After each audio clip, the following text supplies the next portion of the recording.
Всем привет! Сегодня готовлю чебуреки. Рецепт самый простой, без заморочек, так как готовили в моем детстве.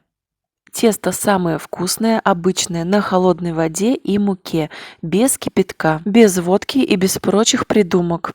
Список продуктов будет в описании под этим видео. Для приготовления теста в миску вливаю 150 мл холодной воды, добавляю щепотку соли, это примерно 1/4 часть чайной ложки, и постепенно всыпаю муку. Если вы готовите не каждый день, то я рекомендую тесто готовить именно так. Сначала наливать воду, а затем постепенно всыпать муку. Тесто проще всего замешивать с помощью миксера. На 150 миллилитров воды у меня ушло 260 грамм муки. Так как она бывает разная, может потребоваться чуть больше, либо чуть меньше. А когда тесто уже перестало быть жидким, добавляем 1-2 столовые ложки растительного масла и продолжаем вымешивать. Тесто должно быть хорошо вымешано, оно должно собираться в комок, не должно липнуть к рукам и в то же время должно быть эластичным, но и не жидким. И не слишком твердым, иначе его будет сложно раскатывать. Из хорошо вымешанного теста вертушки миксера должны выходить практически чистыми. Вот такое тесто в итоге получилось, эластичное, не липкое. Его обязательно нужно убрать в целлофановый пакет и оставить при комнатной температуре на 30 минут. Так его легче будет раскатывать. Пока тесто отдыхает, готовлю начинку. Я взяла замороженный фарш, у меня здесь 200 грамм бараньего фарша. Порезала в него мелко 1 среднюю луковицу, добавила соль и перец по вкусу. За это время тесто как раз отдохнуло. Рабочую поверхность посыпаю мукой, выкладываю туда тесто, формирую колбаску и разделяю его на 8 частей. Из данного количества теста получается 8 небольших чебуреков.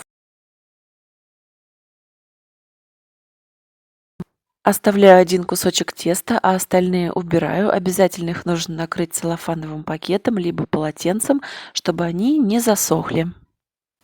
Каждый кусочек раскатываю в тонкую лепешку, но не сильно тонкую, достаточно того, чтобы проявился рисунок стола через тесто.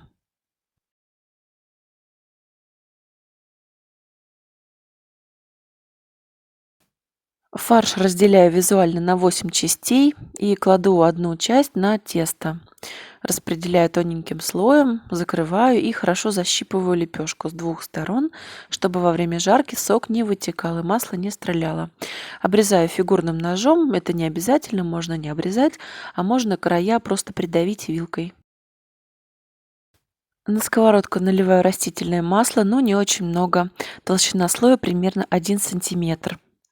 Жарю чебуреки на среднем огне, чтобы они не сгорели и внутри, чтобы мясо успело приготовиться.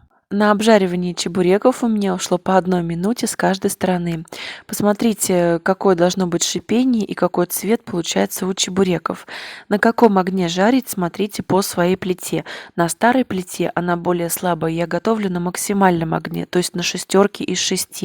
А другая плита намного более мощная. Я готовлю из 2000 на 1000, то есть ровно в половину меньше от максимума.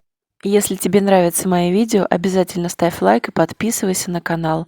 Желаю приятного аппетита, до новых вкусных встреч!